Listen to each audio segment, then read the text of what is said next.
안녕하십니까? 안녕하세요. 오늘도 새로운 마음으로 주님께 영광 돌리기 위해서 이곳에 오신 그리고 함께 영상으로 참여하시는 모든 분들께 하나님의 크신 은혜가 함께 하시기를 바라겠습니다. 먼저 하나님의 거룩한 말씀 베드로전서 2장 9절에 있는 말씀을 보겠습니다. 베드로전서 2장 9절의 말씀입니다. 그러나 너희는 택하신 족속이요 왕같은 제사장들이요 거룩한 나라요 그의 소유가 된 백성이니 이는 너희를 어두운 데서 불러내어 그의 기이한 빛에 들어가게 하시니에 아름다운 덕을 선전하게 하려 하심이라. 하나님께서는 오늘 우리를 어두움에서 기이한 빛으로 인도하시기를 원하십니다. 그리고 우리는 그렇게 해주신 분을 다른 사람에게 알리는 일을 하고 있습니다. 저는 오늘 너희는 세상의 빛이라 이 주제로 말씀을 드리는데, 오늘은 소주제로 말씀드리면 깨달음이다, 이런 말씀을 좀 드리고 싶습니다.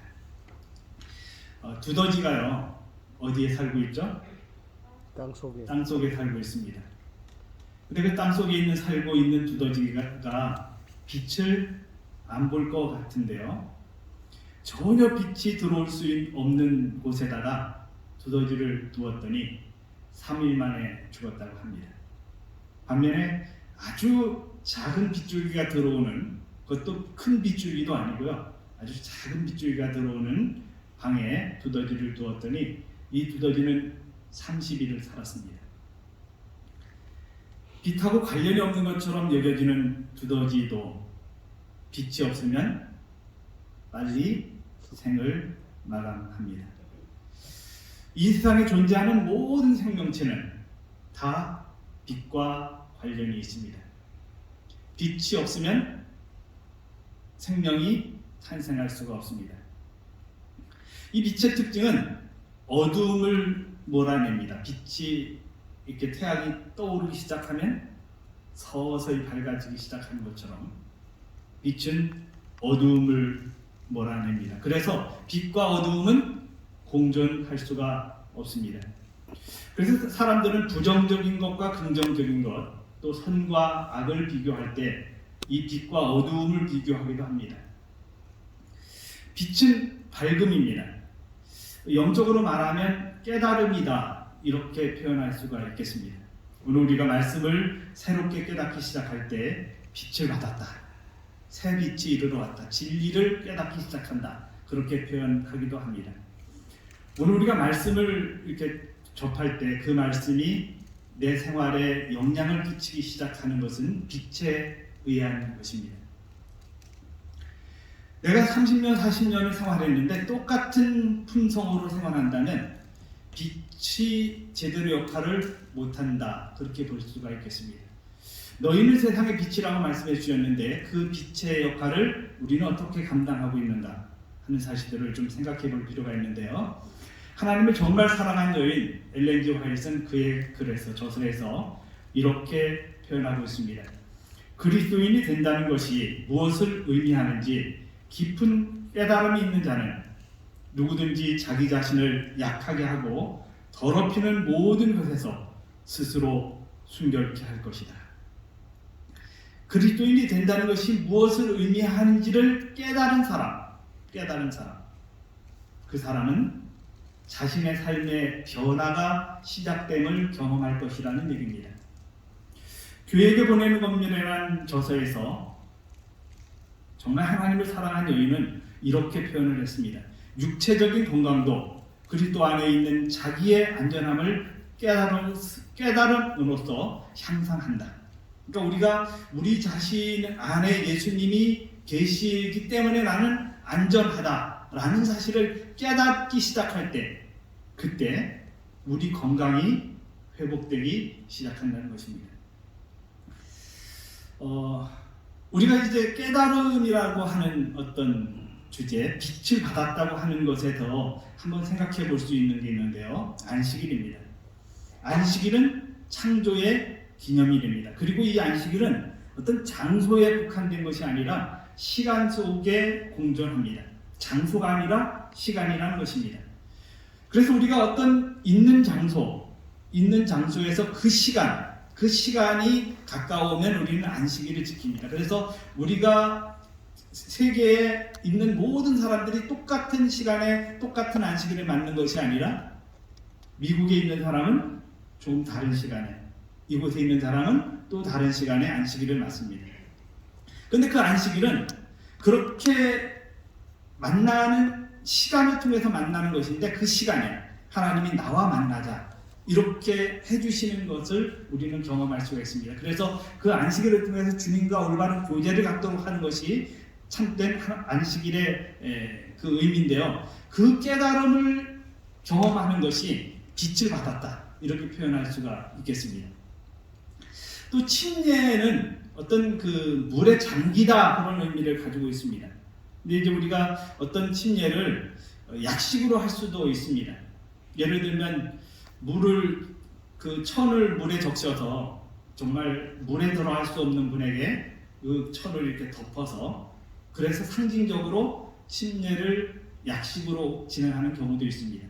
근데 이 침례가 약식으로도 해도 되고 뭐 물에 담겨도 되고 이렇게 꼭 구분해서 말하는 것보다 원래 의미는 물에 잠기는 것이 정상적이라는 것입니다. 그런데 이것이 이제 어떤 형평에 의해서 뿌리는 것으로 꽤 많은 분들이 침례를 받게 되니까 뿌리는 것으로 했던 역사가 있는데, 그것이 시작이 돼서 세례로 이렇게 되어지는 것들이 있습니다. 그런데 정말 이게 물에 잠기는 것은 내가 육신적으로 죽고 나는 예수님 안에 새롭게 거듭난다고 하는 의미를 가지고 있기 때문에, 이런 의미로 봤을 때 물에 완전히 잠기는 것이 침례의 정당한 의미라고 볼 수가 있습니다. 그래서 이런 깨달음을 갖는 것, 이것이 빛을 받았다, 이렇게 표현할 수가 있겠습니다. 또 우리가 이제 건강기억이라는 것이 있는데요. 이 건강기억은 어떤 것이죠? 어떤 분은 건강기억을 채식하는 것이 건강기억이다, 이렇게만 규정하는 분들도 있습니다. 근데 건강기억은 우리가 살아가면서 잘못해서 건강에 해를 끼치는, 몸에 해를 끼치는 모든 것에서 돌아서는 어떤 개혁을 의미를 합니다. 그래서 예를 들면 내가 잠자는 시간이 늘 몇 시에? 10시 이전에 자는 것이 좋은데 11시, 12시, 1시, 2시 이렇게 자는 습관들이 있다면 그것을 어떻게 하는 겁니까? 고치는 거죠. 그래서 그런 고치는 어떤 시간들을 통해서 우리가 건강한 삶을 시작할 수 있는 새로운 어떤 경험을 하는 것입니다. 이것을 이제 개혁이라고 표현하는데, 이 개혁이 우리의 삶에서 이제까지 하지 못했던 새로운 삶을 이렇게 살게 하는 원동력이 된다고 하는 사실을 느끼게 합니다. 그래서 건강개혁이다, 이렇게 표현하기도 하는데, 이렇게 건강한 삶을 살아가도록 시작하는 것을 우리는 빛을 받았다라고 표현할 수가 있겠습니다. 그러니까 오늘 우리가 빛을 받았다고 하는 것은, 빛은 여러 가지 형태로 볼 수가 있는데, 하나는 빛을 비춰서 그 어떤 물체가 균이 막 이렇게 세균 역할을 하기도 하고요. 또 빛을 비쳤을 때 어둠을 몰아내기도 하고, 이런 역할을 하는 것이 빛이고요. 또 한 가지는 그 빛은 우리의 삶에서 선한 행실, 착한 마음, 이런 것을 빛이라. 그래서 너희는 세상의 빛이라고 할 때 그 착한 마음, 선한 영향력, 이런 것을 빛이라, 이렇게 표현할 수가 있겠고요. 또 한 가지는 우리가 살아가면서 깨달음, 내가 이전에는 어떤 작은 부분을 깨달았는데 이제는 조금 더 큰 어떤 부분을 깨달았다면 이것을 빛이라고 표현할 수가 있겠습니다. 그래서 이 빛은 건강에 관한 것이나 여러 가지가 있는데, 잠언 4장 18절에는 의인의 길은 돋는 햇볕 같아서, 햇살 같아서 크게 빛나 한낮의 광명에 이르거니와, 이런 말씀을 우리가 살펴볼 수 있습니다. 그러니까 이것은 점점, 의인의 길은 점점 옛날 어떤 번역에 의하면 점점 밝아져 원만한 광명에 이르거니와, 이렇게 표현된 부분도 볼 수가 있습니다. 제가 전원학교 근무를 했습니다. 전원학교는 대안학교인데요. 그 대안학교에 근무를 할 때 이 얘기는 제가 설교할 때 여러 번 했지만 또 안 들으신 분을 위해서 한번 좀 하면 좋겠습니다. 한 학생이 광천에서 그 학교에 입학을 했습니다. 이 학생은 중학교 3학년인데 1학년부터 2학년까지 자기 반에서 1등을 놓치지 않는 아이였습니다. 근데 3학년이 되면서부터 이 아이가 점점 성적이 떨어지기 시작합니다. 공부하는 것의 매력을 좀 잃어가기 시작한 것입니다. 그래서 어머니가 걱정이 많아요. 근데 이 학생이 그렇게 성적이 떨어지면서 관심이 오빠에게 있는 것입니다. 이 남학생들에게 있는 거예요. 그래서 이제 이 어머니는 걱정이 돼서 대안학교에 이 학생을 보냈습니다. 그 대안학교에 왔는데 여전히 이 학생은 누구에게 관심이 있어요? 오빠! 오빠에게 관심이 있어요. 그래서 오빠에게 이제 관심이 있으니까 오빠한테 어떻게 하면 접근을 할 수 있을까? 어떻게 하면 오빠와 좀 이성적으로 친해질 수 있을까? 이런 관심을 가지고 생각을 하는데 이 학생이 좀 머리가 좋아요. 하다가 생각해 보니까 오빠가 관심을 갖고 있는 것에 접근하면 되겠다. 이런 생각이 들었던 것 같아요.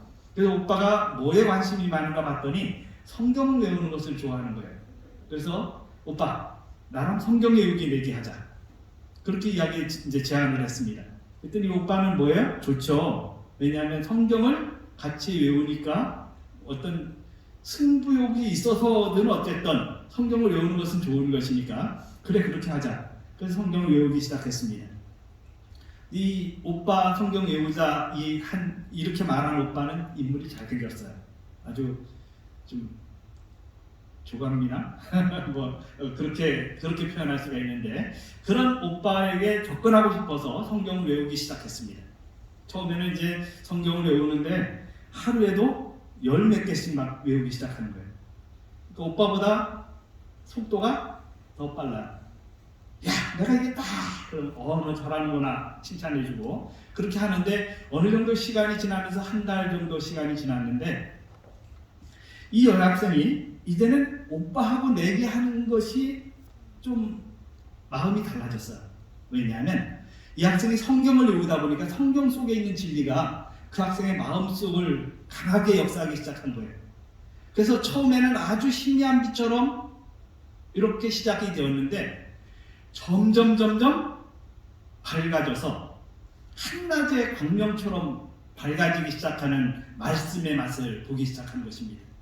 결국에는 이 학생이 그 오빠에게 내기하자고 했던 것을 이제는 관심이 없고 말씀 보는데, 말씀을 외우는데 그 말씀의 의미를 깨닫기 시작하는 것에 더 흥미가 많아졌어요. 그래서 이제 기도를 시작했습니다. 근데 기도한다고 해서 자기가 이전에 가졌던 생각이 사라지지 않는 거예요.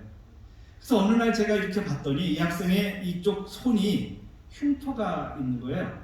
너 왜 그러니? 이랬더니 막 손을 감춰요. 나중에 봤더니 기도하다가 헛된 생각이 나면 손을 꼬집어요. 그래서 그 손이 꼬집혀서 자기가 꼬집어서 그래서 상처가 나는 것을 보게 됐습니다. 제가 그 하루에는 이렇게 그 학생이 기도하러 가는 모습을 보면서 얼마나 하나. 그래서 제가 16번까지 헤아려 봤거든요. 하루에 기도하러 가는 모습을. 틈만 나면 기도하러 갑니다. 기도 장소가 있고요. 가서 보면 그 맨바닥에 꿇어 앉아서 무릎이 이렇게 무릎 꿇었던 흔적이 있는 모습을 봤습니다. 그런데 그 학생이 다른 학생들하고 이렇게 살면서 영향력이 있는데요. 야, 너 이거 해. 그러면 그 어떤 눈에서 빛이 이렇게 딱 나오면서 그 학생이 명령하는 것을 번복할 수가 없어요. 그냥 그 학생이 이렇게 말하면 해야 되는 분위기예요. 근데 어느 날 이 동생이 같은 방에 거하는 동생이 피곤해서 잠이 들었는데 그 학교는 새벽에 나가서 학생들이 이렇게 그 요리하는 것을 좀 도와주고 이렇게 하는 것이 이렇게 배정이 돼서 조를 짜가지고 그렇게 하는 것이 있는데 그것에 나가야 하는 동생이 잠자고 있는 모습을 보면서 자기가 몰래 나갔어요. 야, 너는 좀 더 자. 그렇게 하고 자기가 나가서 그 일을 하고요. 그 다음에 온갖 쓰레기 있으면 쓰레기 다 줍고 이렇게 하는 모습으로 변하는 모습을 봤습니다. 사람의 삶에서 하나님의 말씀이 들어가면 전혀 일어나지 않을 것 같은 기적이 일어납니다. 하나님께서 그 일을 이루어 주시는 놀라운 광경들을 볼 수가 있습니다. 가랴복음기별 1권 131쪽에는 이런 말씀이 있습니다. 빛 가운데 행한다는 뜻은 빛이 지시하는 길을 따라 계속해서 향상하는 것이다. 빛 가운데 행한다는 뜻은 뭐가 지시하는 대로? 빛이 지시하는 길을 따라서 그냥 한 번이요? 계속해서 또 잘하는 것이라는 것입니다. 오늘 우리는 깨달음이 있습니다. 근데 그 깨달음은 처음에는 희미한 깨달음일 수 있습니다. 그런데 그것은 점점 밝아져서 원만한 광명에 이르는 모습들을 봅니다. 마가복음 9장 17절로 27절의 말씀을 보면 이 귀신 들린 한 아이가 있는데 이 아이를 아빠가 예수님께로 데리고 왔습니다. 근데 예수님께 왔더니 예수님은 그 자리에 계시지 않고 9명의 제자가 있어요. 근데 예수님은 뭐 하시는 상황이었냐 하면 기도하러 산에 세 제자를 데리고 올라가시는 상황이었습니다. 근데 이 제자들에게 예수님 그 아버지가 데리고 와서 이 아이를 고쳐주세요 했더니 제자들이 기도를 합니다. 그리고 안수를 해서 이 아이에게 있는 귀신을 쫓아내려고 해요. 근데 왜 그런 행동을 했느냐 하면 전에 제자들에게 둘씩 짝을 지어서 나가면서 너희가 이렇게 해라라고 말씀하셨는데 나가서 아픈 사람들에게 손을 잡으니까 그 사람들이 회복이 되고 귀신 들린 사람들이 귀신이 쫓아내졌어요. 그 경험을 했던 것입니다. 그러니까 그 경험을 가지고 있던 이 사람들이 또 이번에도 그 일을 하면 성공하리라는 생각을 가지고 그 일을 했습니다. 근데 결과가 귀신이 나가지 않고 더 발악을 하는 것입니다. 그래서 결과적으로 예수님이 그 시간에 오셨고 예수님께 이 아버지가 이렇게 말합니다. 할 수 있거든, 할 수 있거든. 이 표현을 씁니다. 자, 왜 이 아버지가 이 표현을 썼을까요? 할 수 있거든이라는 말을 왜 했을까요? 자, 먼저 제자들의 이야기를 좀 조금 더 생각해 보겠습니다. 제자들은 왜 실패했습니까?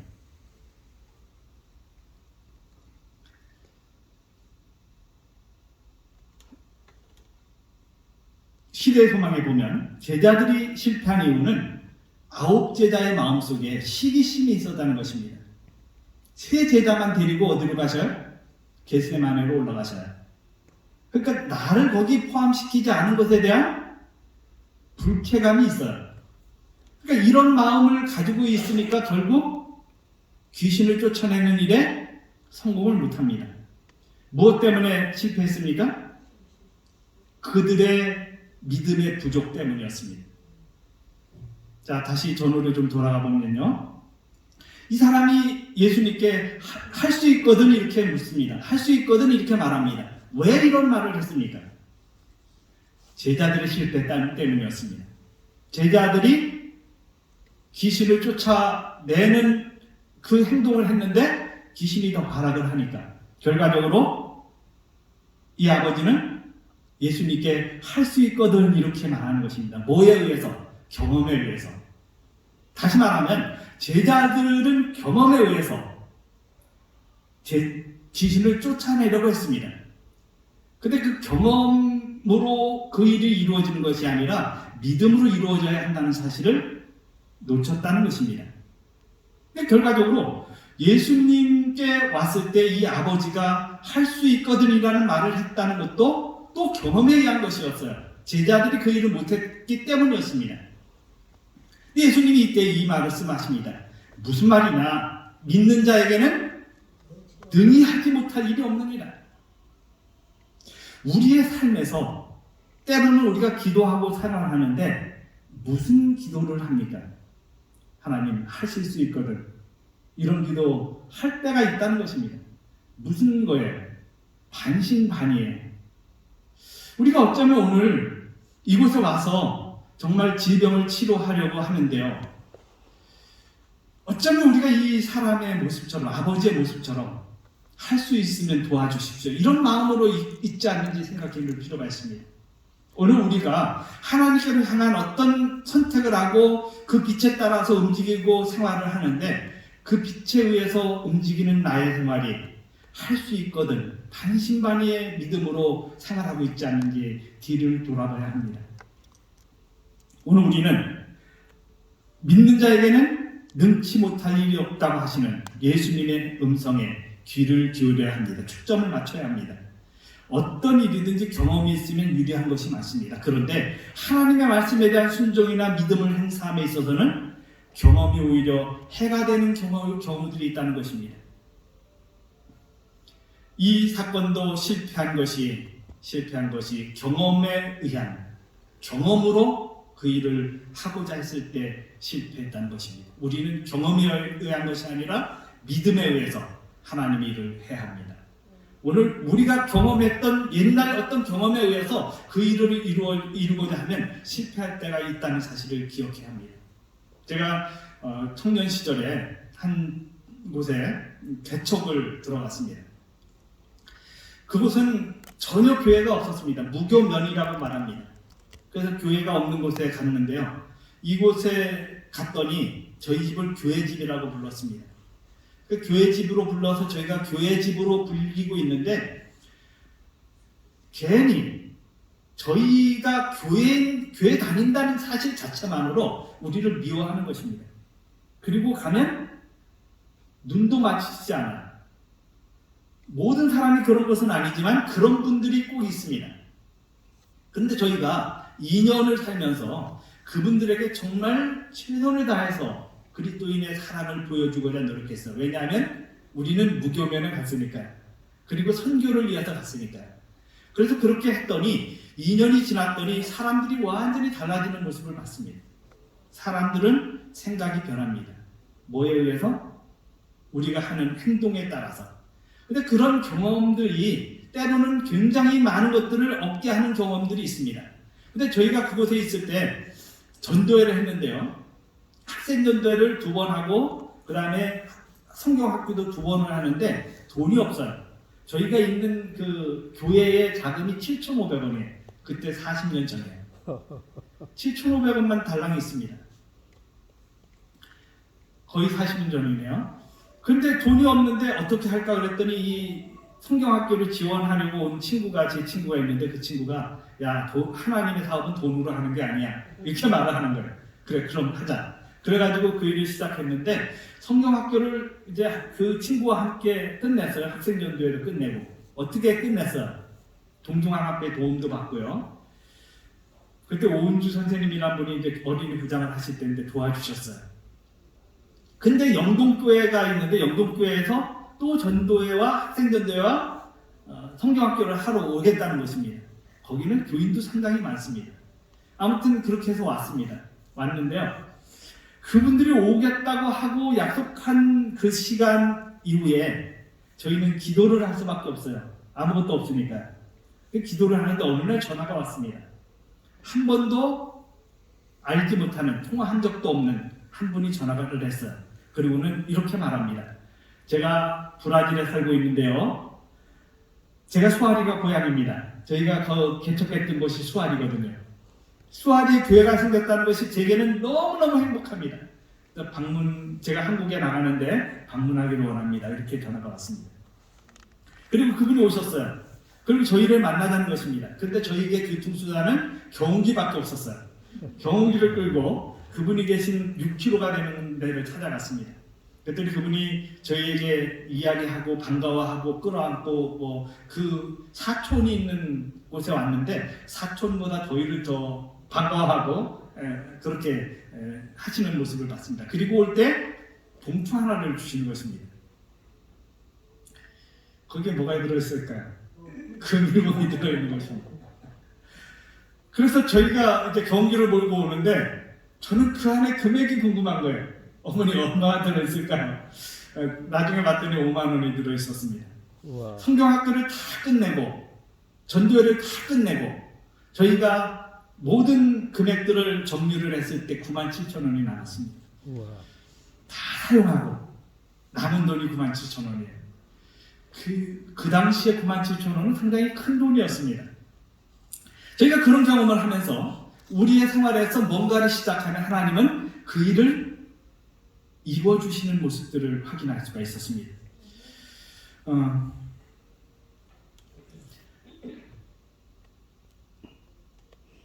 여기 시대의 소망에는 이런 말씀이 있습니다. 자기를 보지 말고 그리스도를 쳐다봐라.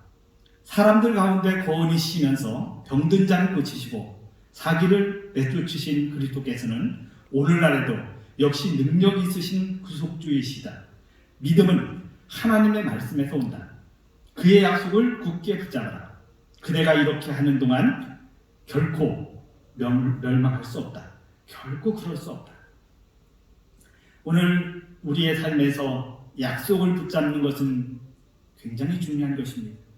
믿음은 하나님의 말씀에서 온다는 사실을 잊지 마시기 바랍니다.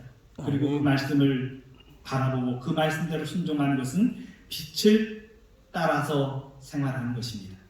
그 빛이 처음에는 아주 작을 수도 있습니다. 근데 그 빛은 점점 커지게 되어 있습니다. 우리의 삶에서 결코 내가 하는 일, 그것이 작다고 투정하지 말았으면 좋겠습니다. 이 말씀을 보면서 말씀을 정리하도록 하겠습니다. 열왕기하 5장 1절에 보면 아람 왕 군대장관 나만에 대한 이야기가 나옵니다. 어떤 사람은 이 나만은 나을 수밖에 없다고 말합니다. 왜냐하면 나야만 되니까 나만이라고 지었다고요. 그래서 나만은 나을 수밖에 없는 사람이다, 이렇게 말을 합니다. 그런데요, 이 나만에게 한 사람이 빛을 전합니다. 그게 게집아이 종이었습니다. 게집아이 종은 부모로부터 빛을 받았습니다. 그리고 빛을 나눌 줄 아는 사람이었습니다. 그래서 그 주인에게 뭐라고 말하느냐 하면, 우리 주인이 사마리아에 계신 선지자 앞에 계셨으면 좋겠습니다 라고 말을 해요. 그런데요, 계집종입니다. 가치가 없어요. 근데 이 종이 하는 말을 누가 믿어요? 나만의 부인이 믿는 것입니다. 왜 믿었을까요? 평상시에 생활하는 평상시 그 아이의 행동에서 나오는 진실함이 이 아이의 말을 믿게 하는 것입니다. 빛은요, 진실함을 따라오게 만들어줍니다. 진실함이 따라오게 만들어줘요. 이 어린아이가 빛에 따라서 생활했을 때 결국 어떻게 생활해요? 이 아이는 진실하다라는 것을 그 주인에게 보여줄 수 있는 귀한 경험을 가지는 것입니다. 그런데 또 한 종이 있습니다.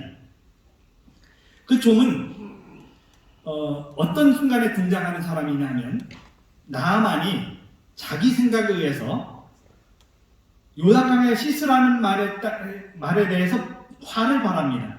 그리고는 우리가 살고 있는 지역에는 이보다 더 깨끗한 강이 있는데 라고 말하고 떠나갑니다. 근데 그 화를 내고 떠나가는 나아만을 향해서 종이 한번 이야기를 합니다. 뭐라 그래요? 아니 이거부터 큰 일을 하라는 것도 아니고 이 종이 이렇게 말을 했을 것 같아요. 왜 화를 내지?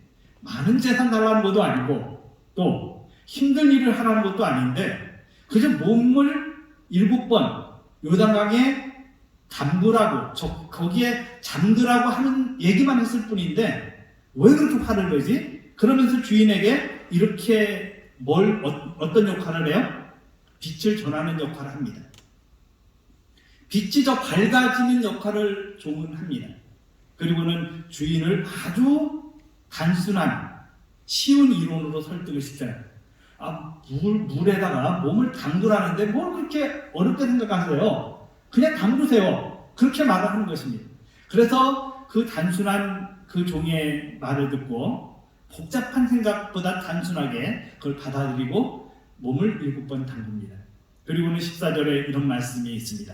나아만이 이에 내려가서 하나님의 사람의 말대로 요단강에 7번 몸을 잠그니 그의 살이 어린아이의 살같이 회복되어 깨끗하게 되었더라. 아멘.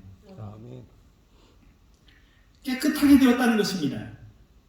단시 어떤 행동을 했는데? 순종했는데, 믿음으로 그 일을 했을 때, 받은 빛을 활용했을 때 그 기적이 일어났다는 것입니다. 오늘 에덴에서 건강에 대한 기별들을, 건강에 대한 빛들을 여러분은 받으셨습니다. 그 빛대로 순종한 것입니다. 이 빛은 어떤 한 부분만이 아니라 모든 것들을 망라합니다. 예를 들면 의복에 대한 것도 건강에 관련이 큽니다. 그래서 어떤 그 하나님을 정말 사랑한 여인은 그 얘기를 해서 이 옷을 입을 때도 너무 막 이렇게 쪼이는 옷을 입지 말아라, 이렇게 이런 것까지 얘기를 하고요. 또 햇빛이 들어오는 방에 살아라 라고 하는 말씀들도 주셔요. 그러니까 그런 것들을 빛을 받았으면 그대로 따르면 건강이 더 좋아지는 것들을 우리가 경험하는 것입니다. 오늘 우리가 이런 것들을 우리가 함께 생각해 보면서 생각해 보는 것은 좋은데요. 가래 뽑은 교회 1권 198쪽에 있는 말씀을 봅니다.